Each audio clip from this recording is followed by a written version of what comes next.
Welcome to the Floor Academy podcast. I'm your host, Kyle Hedin. With me this week is Melanie Towey. This is the podcast to listen to so you can learn while you earn. We want to get you from playing contractor to building a successful and profitable business that supports your dreams. You can do that with, like I said, do it while you're working, because we do menial tasks and it's easy to just get that little bit of content that's going to change your life. If you get 10% of what this podcast says over and over and over every week, you're going to grow and change your business. You don't have to get everything all at once. I want to jump in and thank one of our sponsors. The Floor Academy podcast is sponsored by Trelama, the trade labor marketplace, where businesses can find skilled trade labor such as flooring installers, and where flooring installers and other skilled tradespeople can find permanent or project work. You can set up your profile at trelama.com. That's TRALAMA.com, or download the app from the Apple App Store or Google Play. And remember, Trelama is always free for skilled tradespeople. So, Melanie, thank you for joining me. I very much appreciate it. Thank you so much for having me. I'm excited to be here. Excellent. This was a great introduction from our mutual friend, Shannon Vogel, who runs Reach Social. Go back, listen to that episode. But this is going to be a really good one. I think everyone's going to get a ton of value out of this. So let us know who you are, what you do, why you do it, where you came from, kind of, just that little bit of overview, couple minutes. Whew, that's a lot. I could go on. I'll try to keep it short, but no, like I said, I'm very excited to be here. I'm very appreciative of Shannon Vogel. She's somebody that I've gotten to know. Actually, her and her husband Kevin and I, we spent some time together at Emser on the regional team when they were out in San Francisco. So okay. Great family, great people in the flooring industry. So again, very appreciative to Shannon for connecting us. Little bit of background about me. Started off in Minneapolis, so Midwest gal, and ended up on the West Coast. I've been in the construction flooring industry for the last 10 years. I love it. I love everything about it. I don't plan on ever leaving it. So I started actually with Cambria countertops, and really on the marketing side, got my feet wet there on events, and ended up in construction management of all things with a marketing background.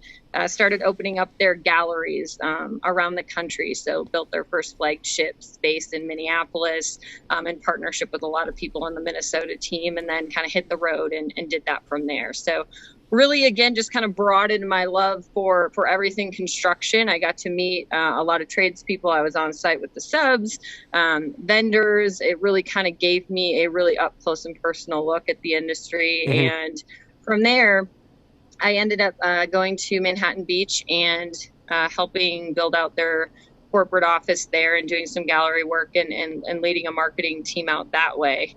I then went to Emser Tile, which is where I really got my flooring knowledge. I moved into the sales side, so I managed Emser's trade division there. Again, totally different eye-opening experience. I thought I knew stuff about surfaces and flooring, and I got to call on, everyone from custom builders to general contractors to installers. All of the showrooms, my team was in and out of, and I worked and managed. So that's kind of really my background. That's really what I did. So I kind of have that really sweet spot of the operations, sales, and marketing, if you will. Okay. From there, I decided to take a leap of faith. I was really passionate about helping family-owned entrepreneurial businesses throughout my entire time, whether it was in the corporate space. I was always getting in with companies when they're on these massive growth trajectories, right? So doing a lot of the stop, start. A lot of the same things that business owners and leadership teams struggle with at every level. I loved it. It challenged me. It frustrated me. And I really was about, what can I do with all this knowledge and really help elevate the industry? A couple of years back, I was handed the book Traction by Gino Wickman. I fell in love with it. It was everything that I felt was missing in every business. It wasn't surface level stuff. It was about getting to the crux and the core of your business, cutting out the BS, simplifying it, clarifying it, and getting the results. Yeah. So that's really where I landed. I'm also a mindset coach, so I kind of use those two things hand in hand, but predominantly I'm all about sitting down with leadership teams in this industry and really helping them quantum leap and break through that next level ceiling, which is a whole lot of fun. Yeah, no, that's what this podcast is here for. Is I always say, and this is me as the contractor, and I'll insult my audience because I am one of them. Contractors are really great with their hands, but we're kind of stupid, like a lot of times. And it's not like we're stupid in a dumb way. Like, we're great with our hands and we're really knowledgeable about the craftsmanship and the art side of it. The business and the numbers, right over the top. And I'm fortunate enough that I'm okay with the craftsmanship side and I'm okay with the numbers side. But I understood the technology, and so here I am, like, trying to put something together to get people the info to really break it down and let's move you forward. Let's build your dream. Let's make you profitable and make sure that there is retained earnings and stuff like that. So this was, Shannon introduced us, and this was great because it's a perfect fit that you have the exact same mission as me. It's like, let's get people to that next level because you hit that wall and you don't know what to do. So you sent me traction and I very much appreciate it. Thank you very much. I didn't read it, but I will. And there's lots of little tidbits and informations and graphs in it that when you listen to the audiobook, you completely miss and you don't get to see. So I'm thankful to have access to that. But essentially I was able to go through the book over the past 2 weeks, so that we can even facilitate this on a deeper level. And I want to start by saying, like, it's not an insult, but there's nothing really new in his book other than Gino Wickman is giving you the steps, I feel, to like actually do it. He's quoting a lot of other people I've read, right? Like, Michael Gerber with, see, can't even do it now. What is it? What's Gerber's book? Dang it. There's so many books quoted in that to be honest, on my feet. I mean, I could go through the list, but no, I think that. Go ahead. Yeah, well, I was just, he's quoting all these other people, and you're like, yeah, I've read that, and yeah, that's in there, and like he's taking little bits and pieces of people, but he really gives you the steps to actually implement it and make it useful. And that's what was huge to me, is I feel a lot of the other books, like, they'll give you an idea, but it's an idea. Tina says E-Myth. Yes, that's exactly what it is. So, but it's like, it's little ideas and little thoughts, but it's not fully how to implement it. And Traction really gives you all the steps to implement it, how to follow up about it, how to maintain it, how to keep it going. And it's this full system, which makes sense since he calls it the EOS, or the Entrepreneurship Operating System. Yeah. So no, and I think you touched on a couple of things. I always have to chuckle a little bit. I get so many people, especially in our industry. We still have a lot of old school tendencies, right? Which is okay, but I'll get people that will hand me the book and go, "What am I missing? Because this is too easy. This is simple, right?"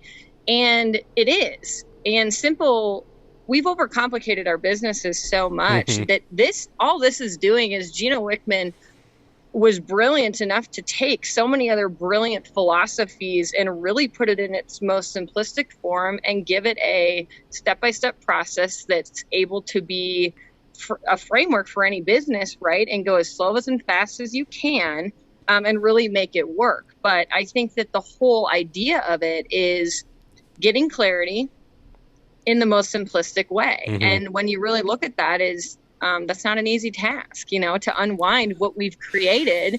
I'll use processes as an example. I sit down and, people have 258 processes and they're a, 20-person company. Oh my gosh. And you're scratching your head. Now, there was a time that someone came up with that and it sounded like a good idea, but how often are we doing a dump of those and really strategically going through and making sure that those processes are for a reason, and that has something to do with every other component of your business, right? Yeah. So the whole philosophy of EOS is it's this practical set of tools that focuses on only 6 components. 6, that's it. Mm-hmm. So when I get a call and someone says, Mel, can you help me? I have a sales problem. My immediate reaction is, no, you don't. You don't have a sales problem. You have a people problem. You have a process problem. You have a data problem. Mm-hmm. You have issues that you haven't dealt with. You don't know where you're going. Your vision, what are you doing? What's your 10-year plan? What's your 3-year plan? Yeah. Right. And so again, that sounds so simple to say, well, I know my vision, but I would challenge that, one of the exercises that I've done with many leadership teams, and it's not to trick people. I'll get them in a room. You'll have 7 people on the leadership team and you go, okay, write down the vision of this company and hand it in. Mm-hmm. You're going to get a lot of different reactions. Yeah.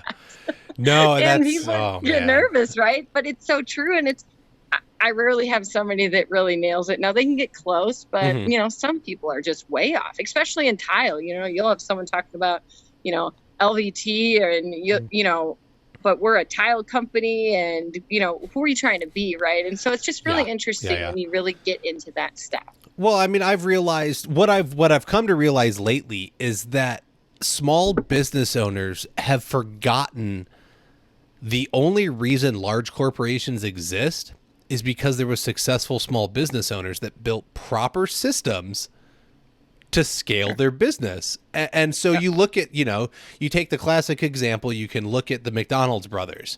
Ray Kroc stepped in and said, oh my gosh, they have something here. Like I can use this and I can scale it and I can open up restaurant after restaurant after restaurant because it's, there's only a couple menu items. There's a process to make everything and we can pump it out. And so why are more small businesses not doing that? Why don't you write down how you train your employees and have a process of we're going to take them from place A to place Z and it's the same every time. There's only one person that trains. Only one. Not each full-time setter gets to train an employee. There's one guy that trains and then they're handed off to the setter that was trained the same way so they know exactly how the system works. We're going to sell the same way. We're going to, all these little things. And I think that's what this is giving you is it's getting, at least that was my understanding, right? Sure. I think the beautiful part, and we'll have to start getting into the steps, but the beautiful thing that I saw was like, you can't implement this company wide right away. It was, you start with the management team and you work on it for about 6 months. You kind of get your stuff together and you make your screw ups on a management level without anyone else knowing. And then you take it down to the people and you start implementing it with them. And it's a very slow process, but it was like, it stays kind of hidden for a minute that it's even in existence as you improve the management system to make that more successful. And then you start moving it down the ranks so that everyone's on the same page and everyone's moving forward. And that's when you were talking about vision. People aren't going to, you start communicating that to get everybody on the same page. Everybody should be able to, you should be able to walk up to any employee in your company and be like, what's our vision? And everyone should spit out the same answer. I listened to Entree Leadership, which is a Dave Ramsey production, a lot, but they will drill the employees in that company to know the vision. They can walk up to anybody at any time and ask them and they'll spit it out. But that, at least they're all on the same page. They know where they're going. Sure. Well, and I think there's so many things that I want to address in that, but I think that, it's sort of humorous that we still have these conversations at the leadership level of why we don't understand why mid-level employees are frustrated or our reps are frustrated, right? Mm-hmm. Because if we can't get on the same page and as a leadership team and we're all rowing in a different direction and then you leave that room, how many places of chaos are you setting and basically having trickle through your teams, right? And so that's really not a conscious thought in people because no one's trying to make people trip over everybody, right? You have a visionary of a company that's usually the one that started it. They're a big idea person, right? And we talk a lot about this at the leadership level of what is that vision? Where are we going? Well, if they're in passing talking to a rep and they just accidentally let out some idea that they just had spewed 600 of them in the last meeting, what do you think that rep's going to do? they're going to Yeah. grab onto it, right? Even though, hey, that's not what we're doing, let's rein it in, right? And so you're right. I mean, EOS is designed, it's designed to go at a pace that's going to be long lasting and impactful. So slow and steady wins the race, right? So the process really becomes, who is your leadership team? We're going to get together. And I think one of the most unique things about EOS that even people that have been self-implementing really kind of gloss over is, when I sit down with a team, I don't start with vision. That comes later on. That's about 6 months in, 3 to 6 months in. I do something called a focus day, and we start with accountability. There's a tool called the accountability chart. And in that, what I'm asking the leadership team to do, in the most simple way is, I don't want to talk about people right now. I act like you don't know anyone's name in this room. We're going to build this accountability chart. Structure first, we're going to put function and roles, right? And what it comes down to is, now we go and we take the leadership team and we add them back in. Now, people listening to this are going, well, how does that work? What if you have 8 people in the room and you've decided that there's only 5 leadership seats? It happens. Yeah. That's the purpose. Now, it doesn't mean you're losing your job on the spot. It may just mean that you're not on the leadership team, and we're going to get to that point. Now, the reason that happens is because if I start with a vision day with a company and we go through core values and our core focus, and, we're all, it's the feel good stuff about who we are, right? And at a point when we're going through these 8 questions, it takes 2 8-hour days to get through because it's all that stuff. We start talking about 10-year targets. We start talking about 3-year plans.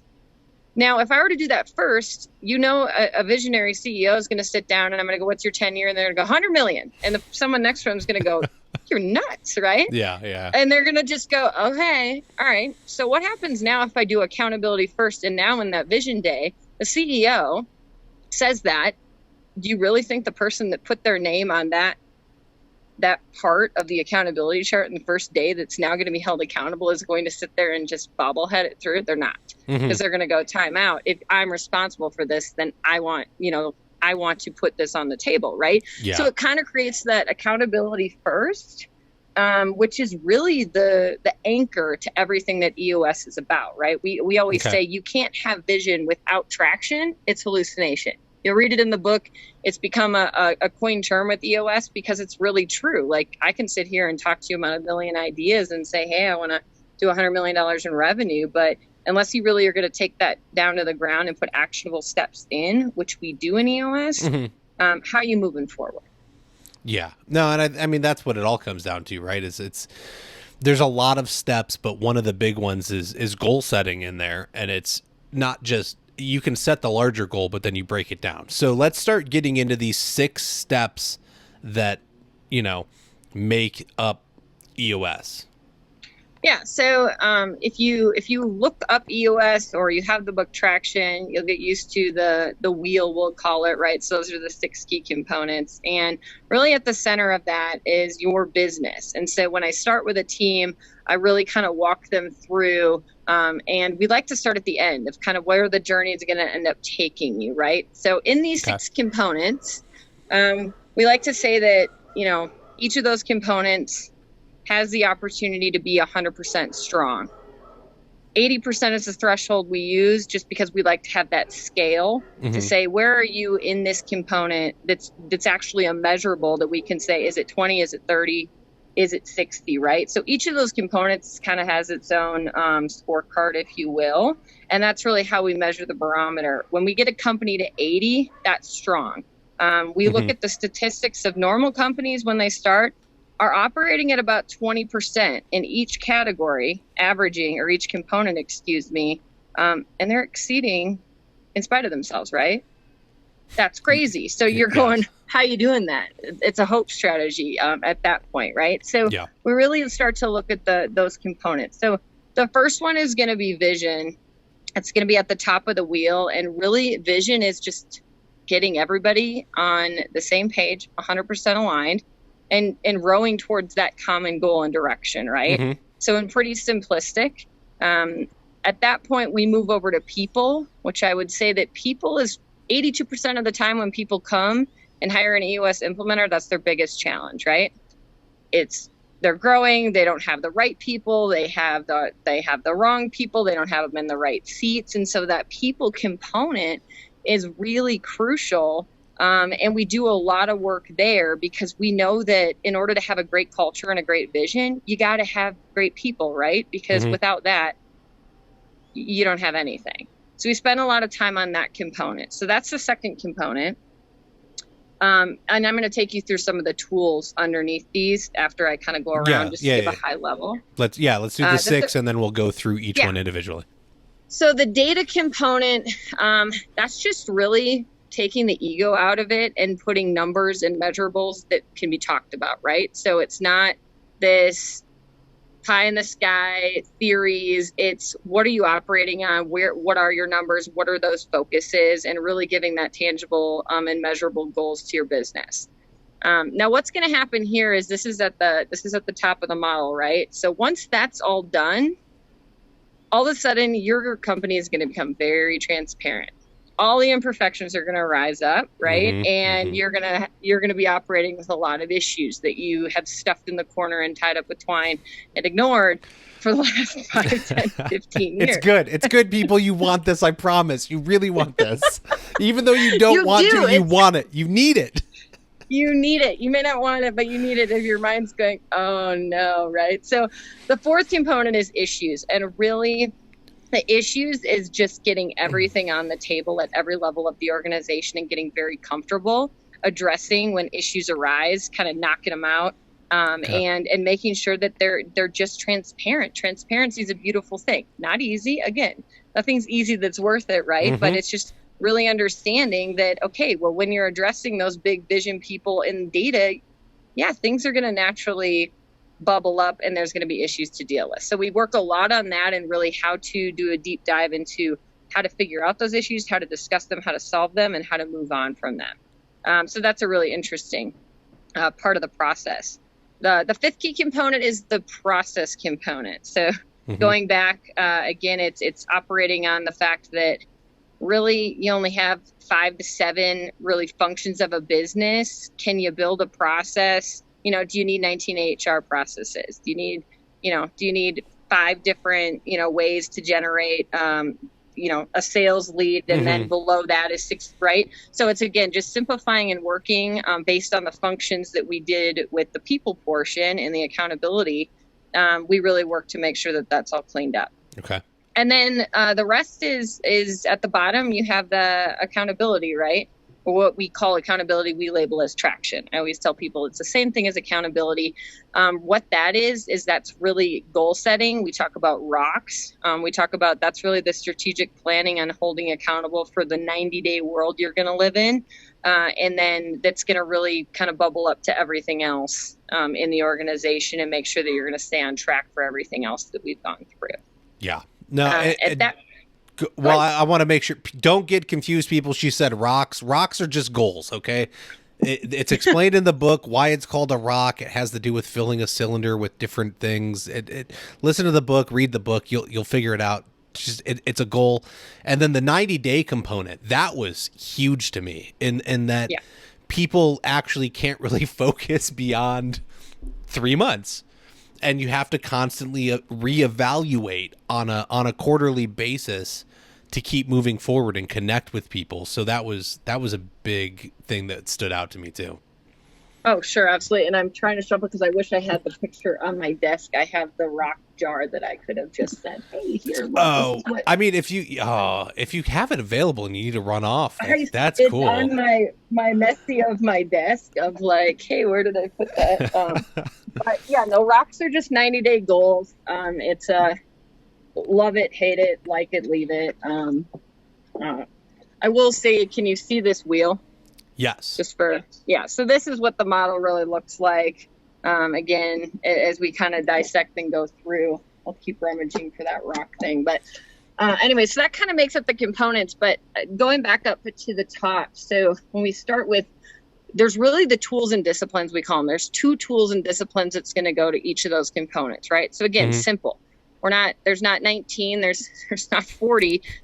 We've made it, or Gino Wickman has made it very, very easy to go, okay, to accomplish this vision, how am I going to achieve this? So we really start with the 8 questions. And when we start going through that, 8 questions really come down to, what are your core values, right? Okay. What's your core focus? What's your 10-year target? What's your marketing strategy, high level? So those that are marketing are panicking right now going, how can you have just a broad stroke conversation about marketing? As a marketing background, I hear you. It's just kind of your overarching, who are you going after? How are you going after them? What's your demographic type of thing? Who's your ideal client? Correct? Yeah. So it really breaks down some of that. And then what's your 3-year picture? So we get into, again, start more chunking down into that, the world of getting closer to the everyday accountability. How do we build back up? We talk about the 1-year plan. We talk a lot about rocks, which is that quarterly goal setting. And then we dive right into issues. And so really that is the biggest component of vision. Those are the tools we use, or the tool. So if someone comes and hires me, we take them through a process called Vision Building Day 1 and Vision Building Day 2. They're 30 days spread out, but they're 7 to 8 hour days of going through and just honing in on those, right? So it's pretty impactful. The discipline here, and this is going to blow everybody away, because again, it's so simple. It's shared by all. What a concept, right? So here's what happens. Leaders will do all this work, and then it's like, this is great. We have, we got our values and culture, and they told somebody in passing, or they had one meeting, and then they're like, so everyone should get this, right? Yeah. Nope. They're not going to. So shared by all, which means it's got to be succinctly delivered. Not once, not twice, not 3 times, not 4 times. You're going to get the eye roll, probably up to 5, most times 7, because all the teams are going to go, here we go. Something else, right? We've all done it. It's like, here we go. They're going to, now we got new vision. So it's staying at it into really helping them understand, like, this is about the culture. And if you're not willing to walk your talk and lead by the example of what you've just done, it's not going to connect to any of your employees. That's on the leadership team to own. And you alluded to that, as that's why it's so important before this goes out to any of the teams, any other level of management, the leadership team has to get it. Yes. And they have to want it, and they have to be able to go and interpret it, right? Or it mucks things up really quickly. So that's a really important part. No, when even, as you go through the book, it's like, look, you can't do this on your own. If you don't get your leadership team on board, you can't implement this company wide. It's just not going to work. There's going to be too many people wanting to bicker back and forth about things. And then you got into, you said you got to mention it 7 times. And that was in there. That fact was in there too, that like people can hear something once or twice, and we've all worked for those companies growing up where, the boss has the flavor of the week. Like, this is what it is. Whatever. Sure. So you have to hear something 7 times before you actually buy into it. And that was the key point, is you have to stay on it. And if you're running the system correctly, then everyone's going to stay on it. Everyone's going to be talking to the employees. Everyone's going to be talking the same exact spiel. It's not going to be, well, boss A said this and boss B said this, but the head honcho said this thing. It's clear and concise, and everyone can learn the exact same vision. Then everyone can buy into it. And like you said earlier, right? We all get rowing the same direction, because a lot of companies right now, the sales team is rowing to the left, and the installation team is rowing to the right, and leadership is rowing right down the middle. And it's, where are you going? Yeah, and then you're not going anywhere, right? So you're working so much harder, and you're not making any movement. And again, we both laugh because we've all experienced it, and that's part of growth, right? And so what got you to where you are today isn't going to get you to that next place. And I think for leaders to accept that. But going on your point is, and I've had this conversation pretty often, you'll get a CEO that's so bought into this, owner, and he's got an executive VP that's, you can just tell, right? I meet with the leadership team before I ever agree to take on a client for that reason. Okay. Because the coach in me is, I look for the eye roll, I look for the sigh, I look for the, okay, I won't work with that team. Even if they beg and plead to say, hey, he'll get in line, it's no. Now, one or two things is going to happen. If they really want to move forward in that situation, that owner needs to know that right then and there that that person is probably not going to be along for the ride. They're either going to leave on their terms, or we're going to get through this work and they're going to have to make that decision, right? Yeah. So Yeah. it's who you are, but it's just, again, it's going back to that. What is your business need? I love my job because my job isn't to bring the knowledge. Yes, I have knowledge of the industry, which actually sometimes doesn't help me because I want to put on my consulting hat, not my coaching hat, where you guys know the answers in the room. It's your company. My job is to call out and disrupt and ensure that it doesn't become this politicking, that it doesn't become finger pointing, that hard conversations are had, because it's really challenging. I kind of tell people, you wouldn't, self-help books are great and they can make you grow and get you places, but you can't do therapy on yourself, right? That third party person that really can challenge. And that's really, as an implementer, that's really my job, to come in and really help support in that way, is to pull out some of those things, tip some things upside down, challenge the thought process a little bit, and really help you go in the direction that you really want to go in as a leadership team.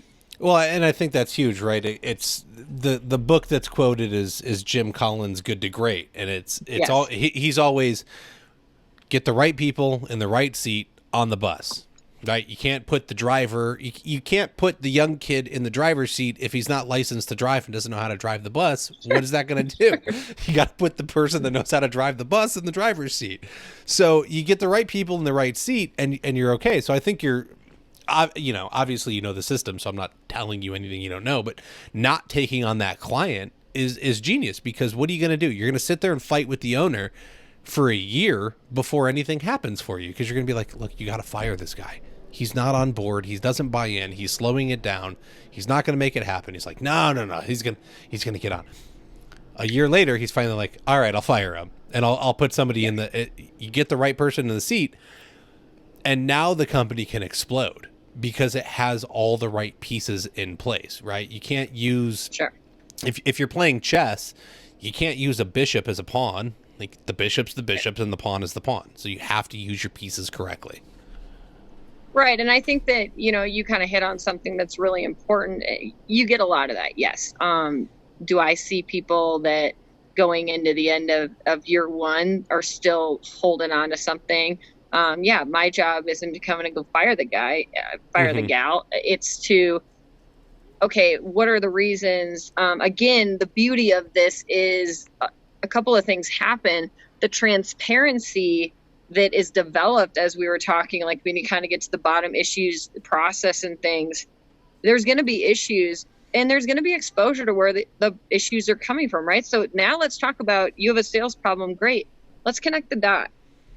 Who's the person? What's the process, right? So, and it's not a blame game, but very quickly on a leadership team, you can tell if you're the person that's been leaning, or, okay, there's a little bit of squeamish in you going on, going, oh, okay, I see what this is going to do, right? Because we're going to pretty much put everything in the business on the table. And a lot of businesses just aren't willing to do that. It's the conversation. If you're not willing to have the conversation about your CFO, who's your buddy from high school that was on the wrestling team with you, and if it becomes a problem and you still can't somehow part ways with that, then I'm doing you a disservice, right? Because if that's the actual issue that we're having and you're not willing to make that move and change. So I think, right people, right seat, going into the next component, it was perfect layup for me, is that becomes the most crucial thing. So the two disciplines that we teach in tools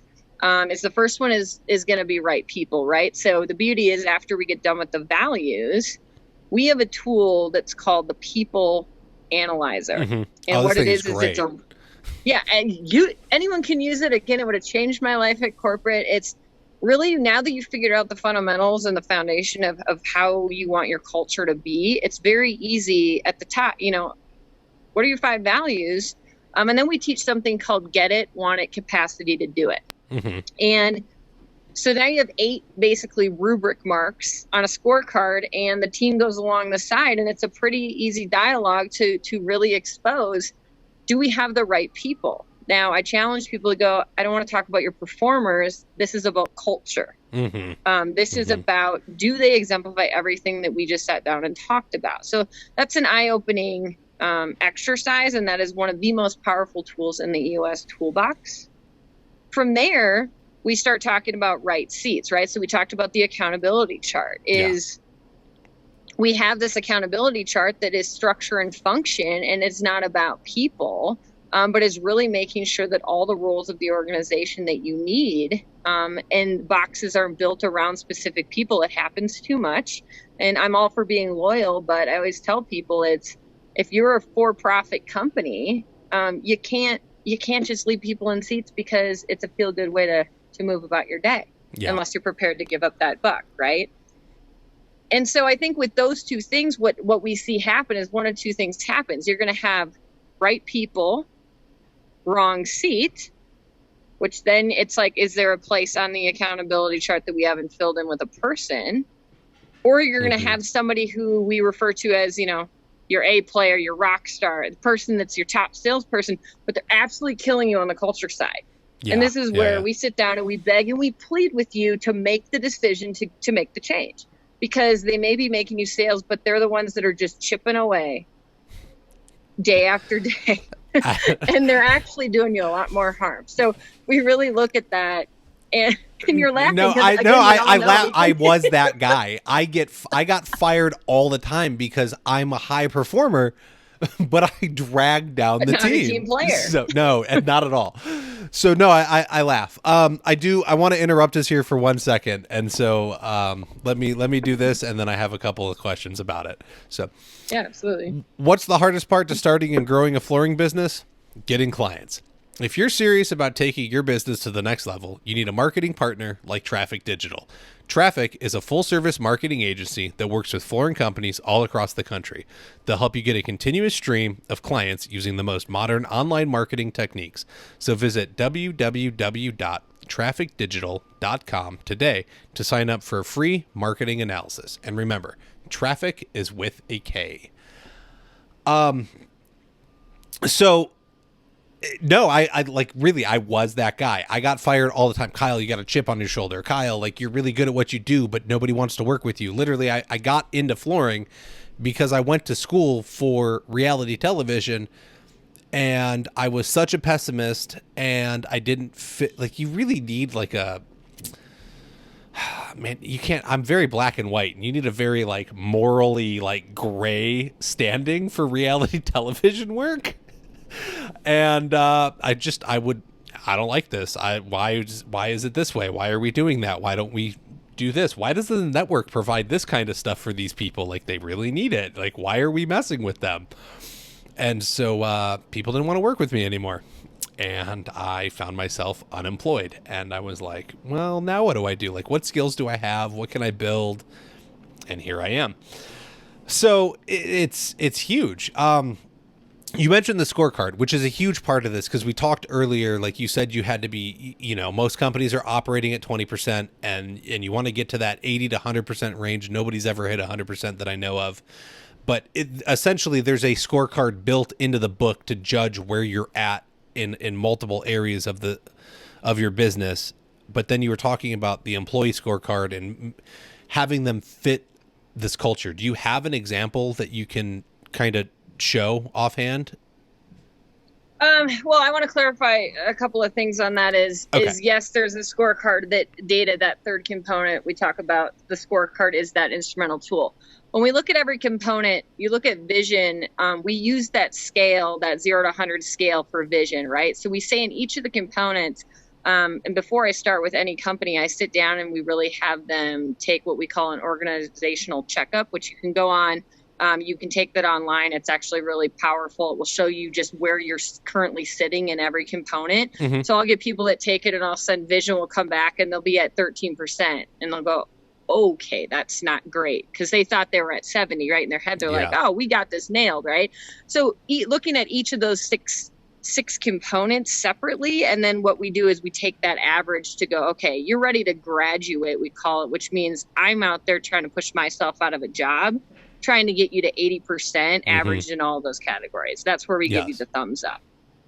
The scorecard on the data side is very impactful. You know, businesses are all about numbers, right? We all look at them, but, you know, I look at my experience and, you know, very data-driven companies, I could be looking at 1,000 numbers a day, right? You're looking at margin, you're looking at every P&L upside down, you're looking at ship outs, you're looking at what invoiced last night, right? So that gets really hard to put a pulse to go, okay, what number are we really focused on? And so what this scorecard does for the organization, and every employee actually has one eventually too, is what's the number, right? So it's usually between 5 and 12 numbers, and every week during your meetings, you're sitting down looking, and is it green or red?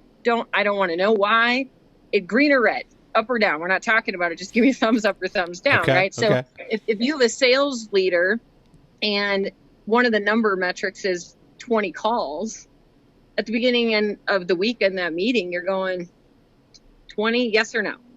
Now you'll try to get people to go 18, but let me explain why. I don't want to know why, right? Just yes or no. So it really, and there's a 15-week snap shot of it. So it's very good for leadership teams because you throw it up and it's like, ooh, your eyes are going to go they're going to hone in to go, what's up with all this red? Yeah. And oftentimes it's concentrated. So again, it's just taking the data that you already look at. I always tell people, what data do you need to know if you're on an island? P&L data does not help for this. P&L is after the fact, right? You can't turn back the clock. So I'm more concerned, what data are you looking at today? It's going to be effective tomorrow, right? Yeah. So we can sit and talk about why your P&L should have looked the way that it should have, or we can look at metrics that's going to get you to that, to the place that you need to go. Yeah. So that's the tool and the data. And we just, you know, the discipline is that's just being measurable, right? We talk about leave your ego at the door. This is about numbers. So there's not a whole lot of, you know, people that come in and they're pounding their chest, you're pointing fingers. It's, you know, let's look at the data, and then let's make decisions based on that. So again, very straightforward, but a very impactful tool if you really want to put some eyes on the things that are important in your business. Yeah, well, and I mean, generally flooring, bathrooms, you know, the remodeling is very numbers driven. You either sold a job or you didn't, and you're either making progress on it or you're not. Like, right. It's the numbers can be very black and white, and then to be able to hold somebody accountable, and that's what you're talking about, right? These meetings get off track all the time. Well, but it was 18, but you know, I had one really good call that went in 2 hours, and we're going to get that.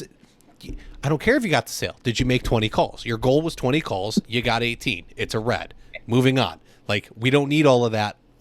Moving on. No, I was looking, do you have one of the charts like that you use for the employees? Like, I thought that was the way you break it down, and you were able to like look at your 5 key components, and it was like, they're on board, they're mediocre, or they're just not on board at all. And you, from reading the book, right, everyone gets rated, and generally you were breaking it. I think they were breaking it down. Like, you wanted like 3 all-ins, like 1 mediocre, and like 1 like you're talking about not so great. The people analyzer. Yeah, the people analyzer, which is still it's a scorecard in my opinion, but it's. Yes, I just want to make sure I'm terminology wise. Okay. Yes. On the same page as you. Yeah. The people pleaser. So sorry. I think that's why there was a miscommunication. I don't know all the terms properly, but when you're looking at it, I think a lot of people, and I've learned this in the few people that I've hired, is I don't want to fire them because it works just well enough that. Yeah. They even if they miss 2 days a week, like when they do show up, they do really good work. Well, no, because they're not fitting the rest. I would have had, 2 goods and 3 horribles, and it says you need to get rid of this person. They don't fit your culture. They don't fit the business. They don't fit anything. Get them out the door. Get somebody in, and if you can it's all about, like you said, getting the right people in the right seat so you can actually move forward.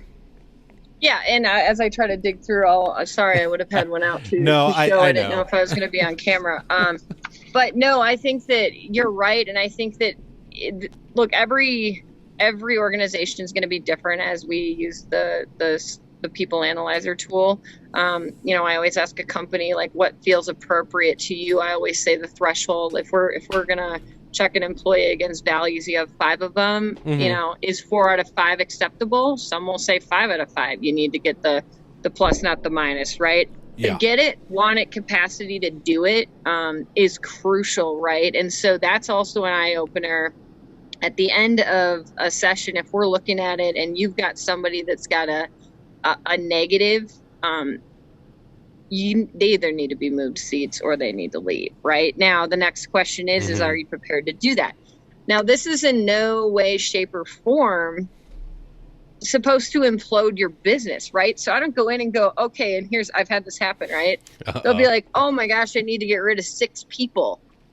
Like these, and first of all, pump the brakes, because here's what just happened. You can't do that. Your people don't even know your values yet because we just finished them. So it's kind of an unfair, situation. So now what we do is when we're ready to go again, when we go share by all, that's part of the conversation. And then this people analyzer is something that is very transparently used, whether you're doing reviews, when you're sitting down on one-on-ones.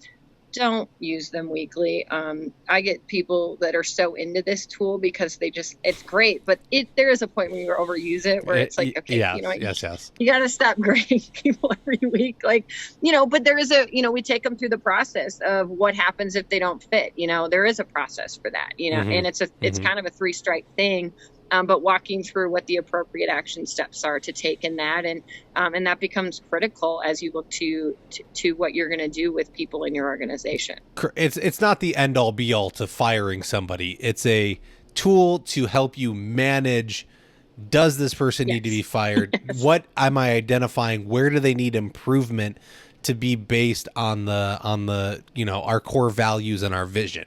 I think one thing that I really liked in the book was they mentioned a company where the employees had to identify somebody in their group that like did something that was a core value related, and then that person got a gift card, and the next week they had to find somebody and identify it. But you couldn't go back to somebody that got it. Like, if there was 10 people in the department, you had to cycle through all 10. And so by the time you got down to the last person, like maybe that person really sucks at their job and they don't like the core values, but you got to find something that week to like identify with them and acknowledge them for, and I think that's how you have to look at things sometimes you got to dig deep, and that's right. It's a great thing to realize about how you can move forward and identify things in people is that you can't just go off the surface level and the easy things and, somebody complimented you. So, oh, well, you're nice. And that's part of our core values is be nice. Right. Like really look at it and dig into it to identify the things that you need. And I think that's what this is doing is it's getting you off the surface and into the things that really matter so you can actually make the changes in your business to be successful. But once you get through the hard work initially, hit my mic, sorry. You have to do the hard work and get uncomfortable. And on the back end, it becomes so much easier. And once everybody starts coming into it, it's just natural. This would be much easier to implement at a 2 to 5 person company than a 1,000 person company. We don't do it with 1,000-person companies, and everybody who's worked for 1,000+ person company in their head is going, yes, no, wouldn't work, would love it to work, but you can't. You got 12 people on a leadership team, right? So EOS's sweet spot is that 5 to 250, 300-person company. Okay. Yes, do the 250-person companies take longer? Sure, you got to get there's just more layers to it, right? And the process just takes a little bit longer. But I think going back, the one thing, and I think this is why EOS has caught so much traction, no pun intended, the last couple of years, is because the culture became such a big component. We've always talked about it, but I think as a business owner now, it's never been more of an important time. And I think this is this is a system that really puts ownership in a positive way back to the team. And how cool is it when you get to know, I mean, how many managers have ever sat down with you in your career and said, look, this is who we are. And this is really how, how we're setting criteria for the job. And by the way, we're going to show you what everybody in the organization has agreed upon for your role. So you're not getting 7 different managers going, well, today, this is your hat. And there's the frustration. So all of a sudden you have employees that they love you less because it's taken the burden and it's made them part of who the organization is, and they feel included.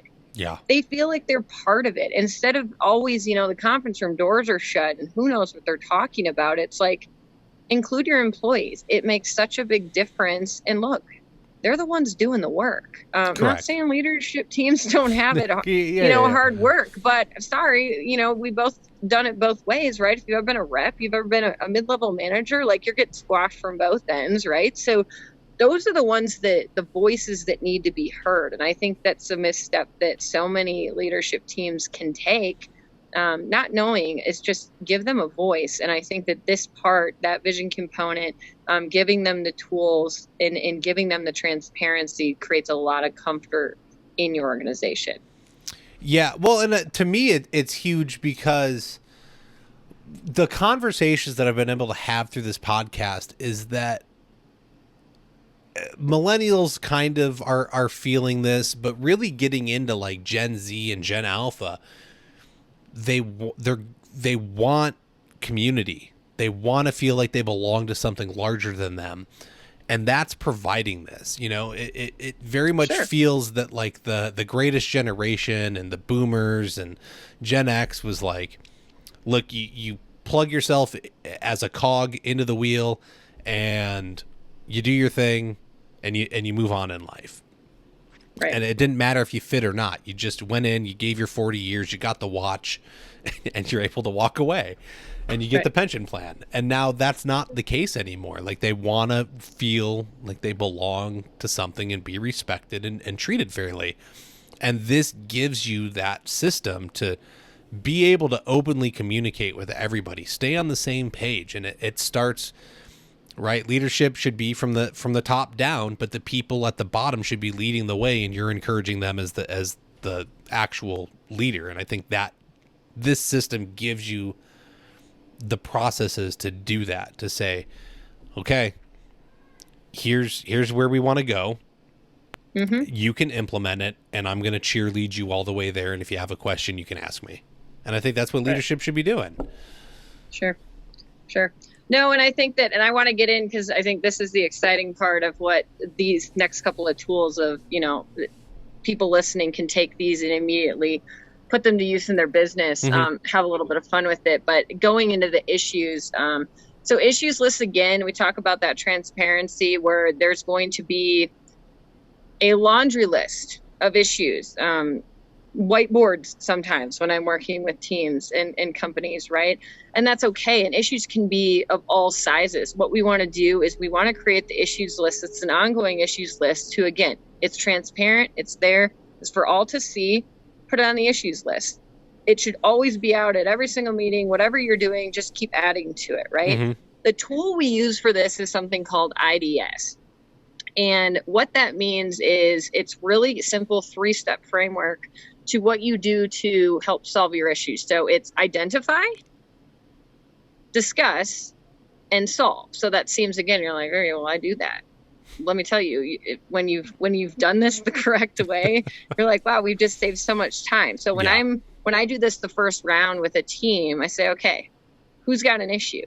4 words, no more. 4 words. So your issue can be long in your head, but just give me 4 words because I'm going to write it. Okay.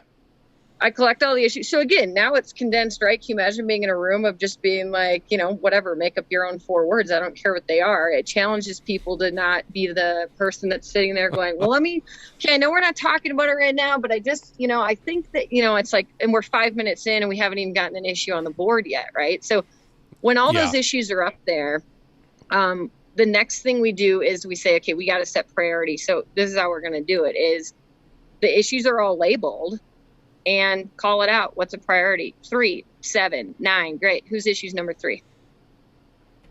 Ask the issue. This isn't a theoretical what I would do. This is who in this room has experience or has dealt with this or can answer this issue. This is not politicking. This is not, again, leave your ego at the door. This is, can you help get this person to solve? And it moves very quickly, because when you take all of that out and strip the noise of what we typically happen or side tangents, it's like, no, we're on this issue. If that's an issue for you, put it on the whiteboard.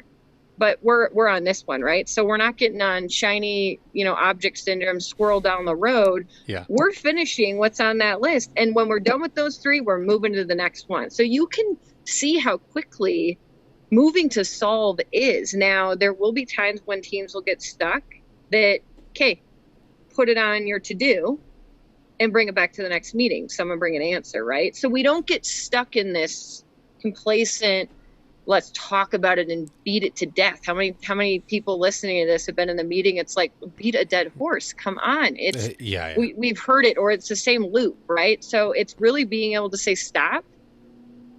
We'll come back to that next. And there's very few of that when you really get into the process of holding your team accountable to really when you get to issues. I've sat in rooms with people for 4 hours and all we do is IDSing. All we do. That's all we do, because there's so much that needs to be put, but we work through so many issues, right? Because that's what that time is set aside for. So I think that that's a really big thing for teams, especially when employees know that, look, when they see their managers being okay with them calling out issues and it not being swept under the rug or not heard, that's also a really big benefit to a team that goes, wait, I can actually say what I think and not fear like I'm going to lose my job or that person's going to get mad. It just creates this extra layer of trust when they see the leadership team doing this and following their own example. Well, I think the other part of it was, reading about it, it was, we're going to put a bunch of issues on the board. We'll identify them all, and then we'll look at them. And it was, sometimes you can start identifying other major issues, and you change one thing, and 7 of those issues disappear, and you don't even have to talk about them anymore, because you found the main factor that was affecting it, and now you wiped out 7 instead of 10.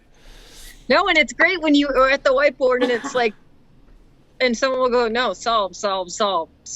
Because to your point, it's, no, that went away. Like, we don't need to talk about it, right? So I think it's just, again, like looking at when you prioritize those, when we start calling out numbers, it's what the closer to the core and the closer to the components that you can get to knowing where that issue lies, the symptom that's out there is going to take care of itself. And I think that getting into that discipline of IDSing really exposes that, and people start to, it's the whole work smarter, not harder thing when you're having conversations of, you don't need to go through the same thing 6 times. So again, pretty simple, but an awesome tool for sure. Yeah. Moving to process, again, this is one that's, documented. I think just understanding that the process of documenting and really, like I said, the 5 to 7 functions that you have in your organization, and how do you really minimize how many that you need, and really getting a grip on that. Yeah.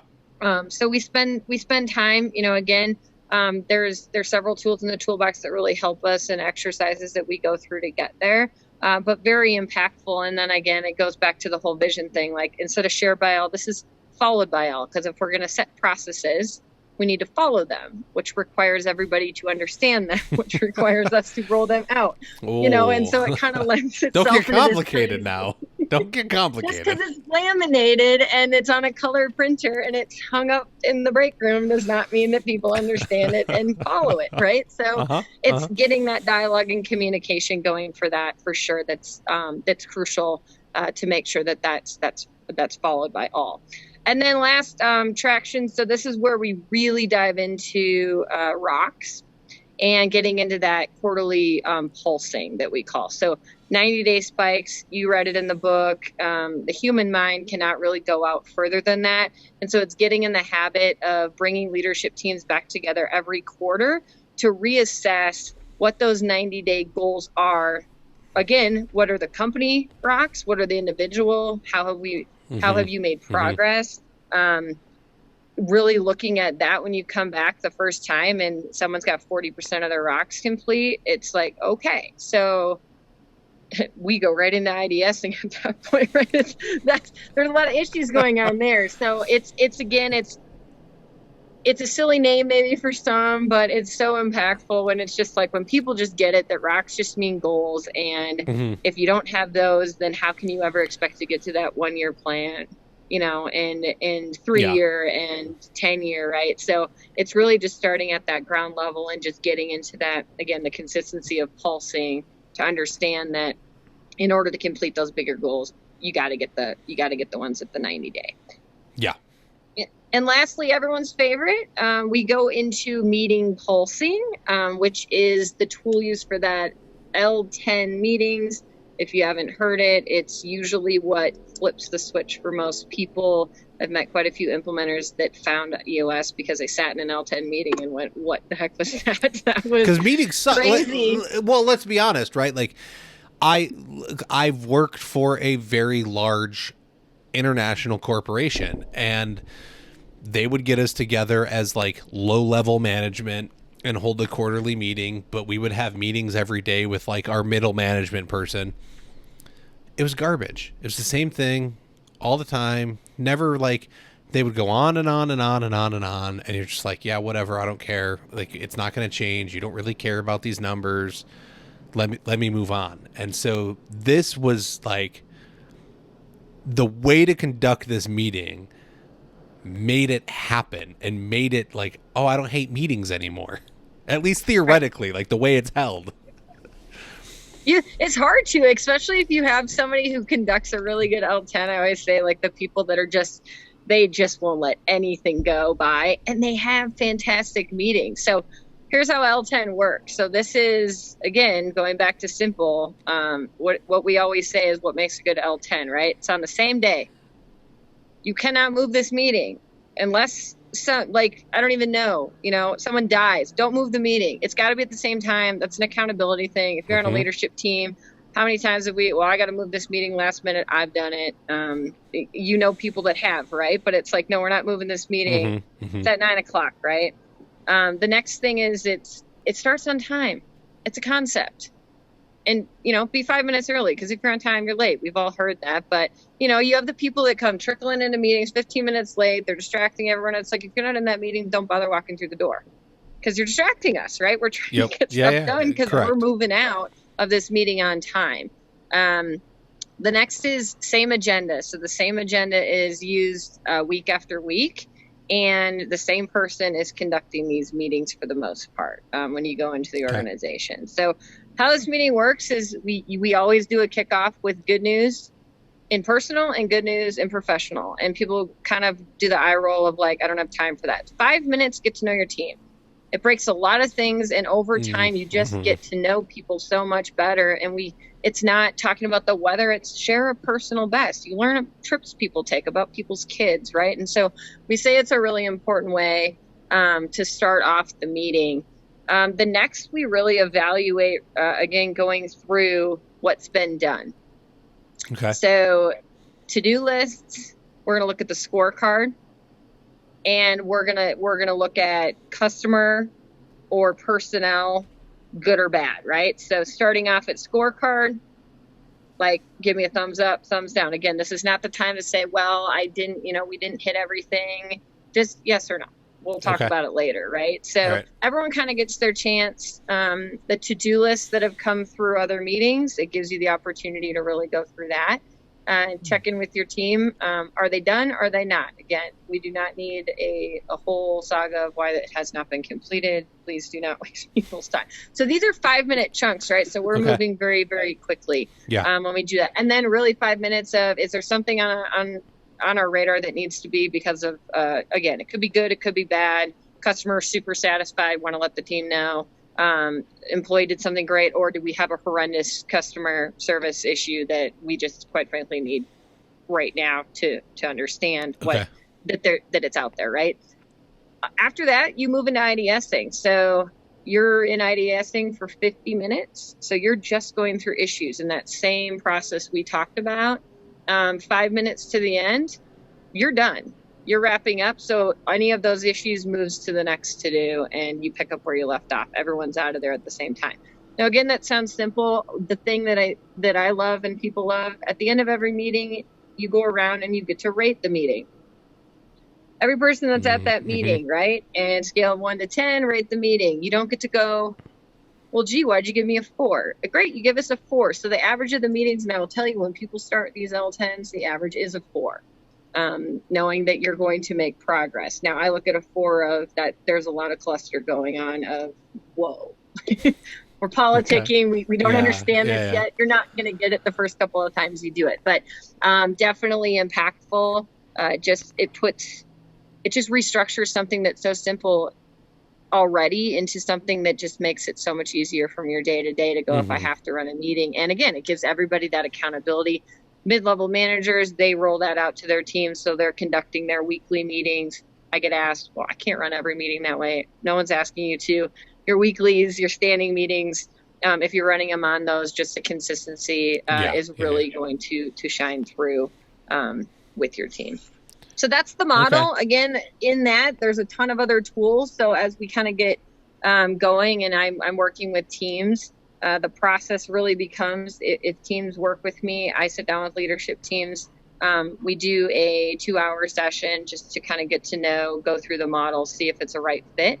Okay. If teams move forward at that point, they move into what we call a focus day. And 30 days from there, we move into Vision Day 1. Bless you, unless you're yawning. I'm yawning, and you're not boring. I'm sorry. It's a long day. Just a long day. No, I was like, I can't tell if you're sneezing because you're like that. I was like, well, I'm not going to not say bless you if you did. So, but yeah, so we move again. I see teams probably 5 to 7 times a year, and there's a lot of companies out there that are self-implementing, which is great. I'd encourage again, or just using a few tools, but really cool process nonetheless. It would have been a game changer had I known it in my management.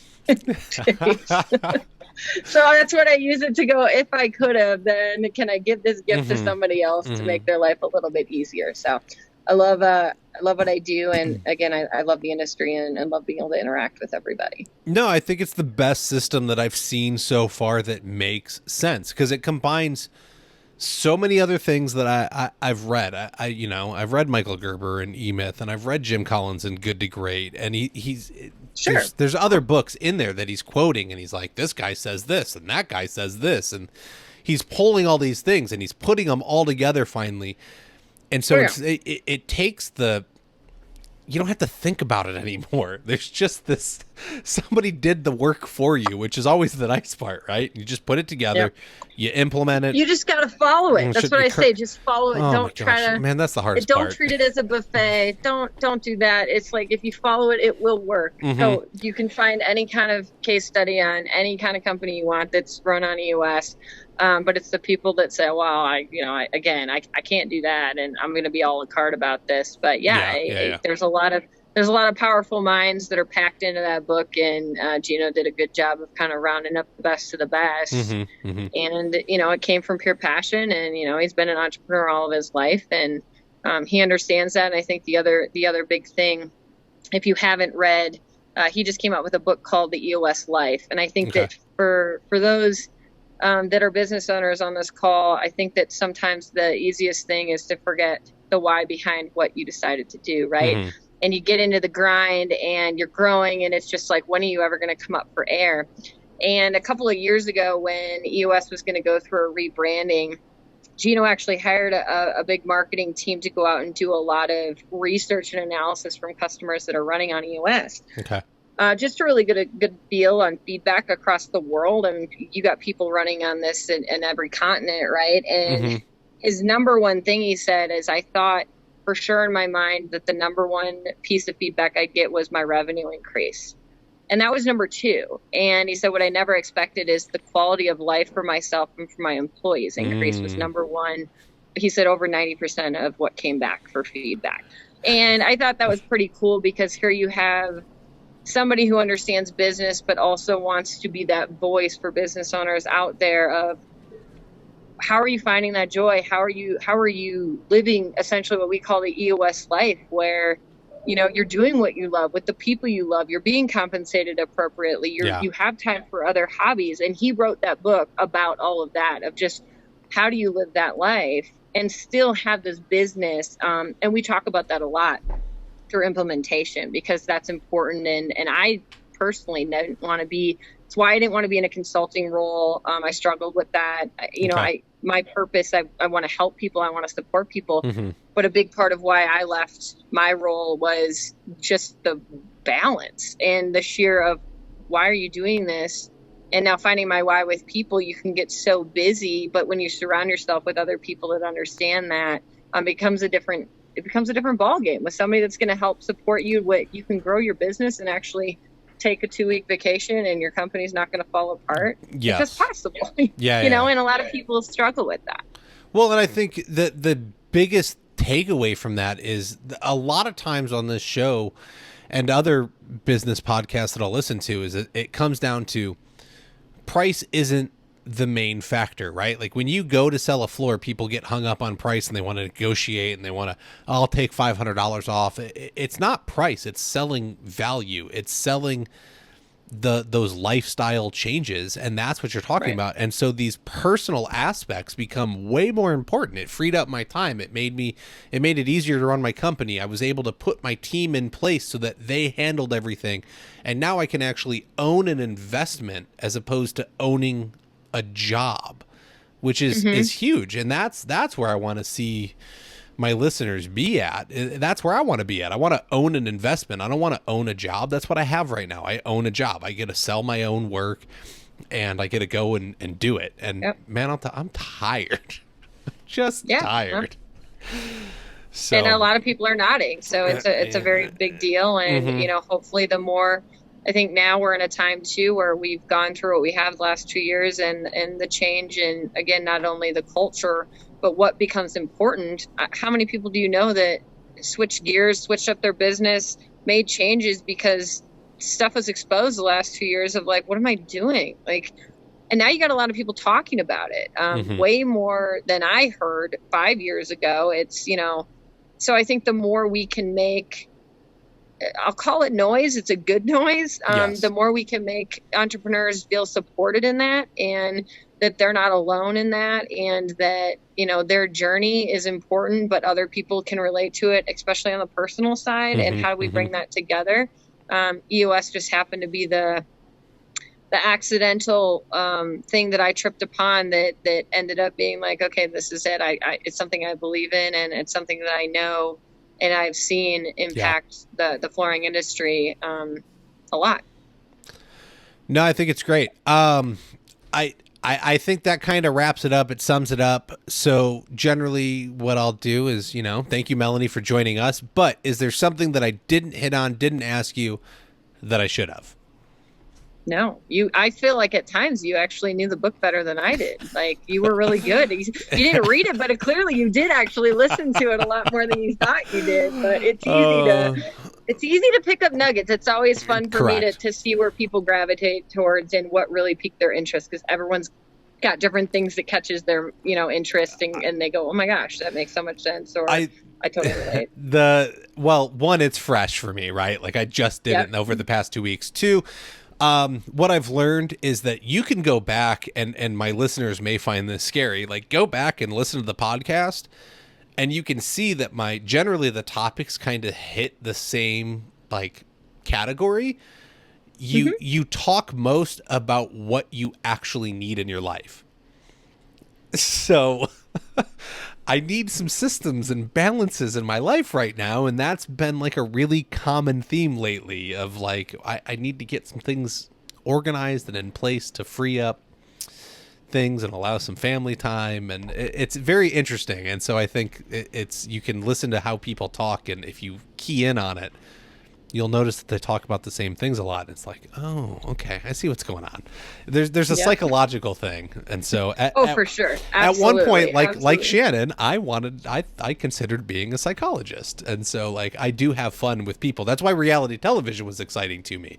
It was a people game. Like I wanted to be the camera operator because I had to figure people out in the moment and are they going to cry? Do I need to zoom in? Is a fight going to break out? Do you need to go wide and like see? Like it was just a mind game. So I guess that's why I'm good in this role. Well, and on that, it's so funny. So the mindset coaching part that I told you about, right? So I have a practitioner license in something called rapid transformational therapy. I've did a lot of work on NLP. Like I'm fascinated by people, right? Which is coaching leadership teams. They're just more than one person, right? So you're doing the same thing. Like, is that business owner about to jump across the table at his business partner because he's upset, or is he going to walk out of the room, or is someone going to cry, right? But also on the flip side, as the individual, it's just why I love doing it, is because we're so in our own way, especially professionals and high achieving professionals, and I think that lends itself into every area. And I work with a lot of entrepreneurs or corporate leaders, and there's just such a fascination and need that we all feel like we're kind of, again, on this island, and we're kind of going through the same stuff. And, whether it's burnout, whether you're trying to find, what does success look like for you? I'm trying to have more family time, my wife's always mad at me because I'm never home type of thing. Right. But I think that you're right on. And that's why Shannon and I are kindred spirits at times. There's definitely, we love a lot of the same things, and we're all about the people and just the psychology of everything. But I think you kind of need that component for business, and it really does help support and what she does as well as what I do. It does. And I think you need to hear people talk about it, which is why this podcast has been successful. I mean, honestly, the episode that was released today, I interviewed Ron Nash, the current president of Ladecrete. And it was because he put a post out there that was like, man, I'm struggling and I got this mind block. I want to lose weight, but I can't. And he put it out there.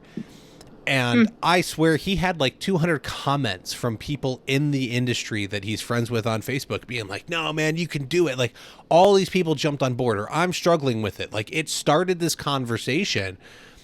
And to see that, one, from a high level management position, like exposing themselves, one, I was very impressed with that. But two, just like this podcast, it was just, you have to get the conversation started. You're not the only one that feels you're in a rut. There's other people struggling with it. And that was the key, is we're all struggling with the same things, but let's hold on. Well, we're going to hide in the corner and we're not going to talk about it. We're not going to acknowledge it. That's not doing it's not doing anything for anybody. Preach, man, preach. We could talk about this topic for hours, but yeah. Correct. And it's cool to see the more leaders we can get to show up. And, with my coaching clients, it still blows me away how people find me and the people that come, and they think they're alone. They honestly, it's like, they can't get the words out. I just don't feel confident in this position. I'm this big executive and everyone else is smarter than me, right? Imposter syndrome.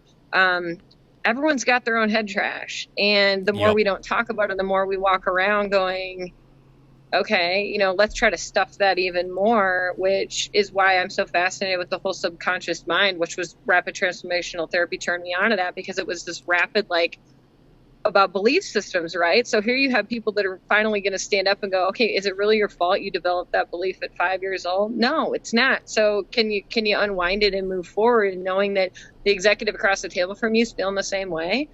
So good for him, because we've got to have people that stand up and say, look, my life sucks too sometimes. I don't have this all figured out, because everybody else is watching them, is watching us, is watching whoever, and if they deem them in a position higher, they're going, well, I can't feel that way, because they're crushing it, right? Because they have no idea what's going on. Exactly. And so I just think that's got to be the next movement, and I'm hoping that it started to just, call it mental health, call it transparency, calling it cut the BS that we've invented for ourselves. It's cool to see people finally having those conversations. It's coming back around for sure. I think it's very important. I've taken up a lot of your time. I very much appreciate it. I do have a question from a gentleman that just reached out to me today and has been working through some stuff with the spreadsheet that I offer and some other stuff. So he wants to know how many installation-based businesses have you seen scale successfully if you're working in that area, right? Where it's just like, it's kind of a guy and his apprentice, or maybe he has a full-time installer and he does like half installation, half like sales. have you seen people actually be able to scale that successfully and grow? How many employees? I think he has one right now. Yes. And I can offline, I can get a bunch of case studies specifically on that, just because there's 450 implementers in the world. So if I haven't seen it exactly in the specific way, I can tell you that I always say, we say our sweet spot's that 5 to 250 person company or 300, but I get people that are in that 1 to 2, and it's like, if you can do it, start with the habits, because you're going to scale so much better and faster than the companies that have to unwind 250 employees from all the stuff they've learned. Right. And so even if you can't use all the components, yes, and yes, I've seen this successfully work in that size. I've seen it with installers, with general contractors, kitchen and bath. I'm actually working with, getting ready to work with the Remodelers Advantage of the world, a couple of the buying groups. They've got so many people kind of in that same sweet spot that are just chomping at the bit, because it works again, and it's the time and effort you put into it. But I would definitely, I'm happy to put some case studies together for that gentleman if you'd like. Okay. And we'll get your contact info in a second. William, honestly, like, it's not a dumb question. But you gotta, if you just look around, right? Like, how many installation businesses, how many retailers were started by an installer and they got old, or they just decided they were done and they were able to find the right people? Like, it's been done.